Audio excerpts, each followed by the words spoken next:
शिवसेना बाळासाहेबांनी स्वतःच्या रक्ताचं पाणी करून उभी केलेली शिवसेना एकनाथ शिंदेंना फोडली हे उभ्या महाराष्ट्राने आपल्या उघड्या डोळ्याने पाहिलं। मात्र शिवसेना फोडण्यामागे हात कोणाचा होता तर दुसरा तिसरा कोणी नसून राज्याचे गृहमंत्री देवेंद्र फडणवीस यांचा।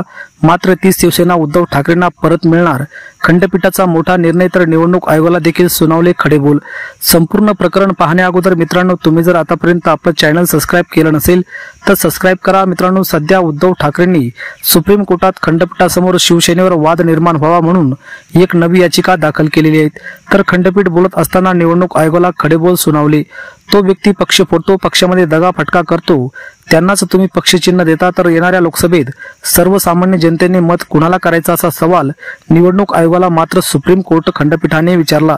तर ज्येष्ठ वकील कायदेतज्ञ उज्ज्वल निकम यांचं असं मत आहे, येणाऱ्या काळात शिवसेना पक्ष पुन्हा एकदा उद्धव ठाकरेंना मिळू शकते।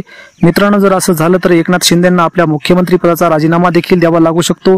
मित्रांनो, तुम्हाला काय वाटतं, शिवसेनेचा खरा शिवसेना प्रमुख कोण आहेत?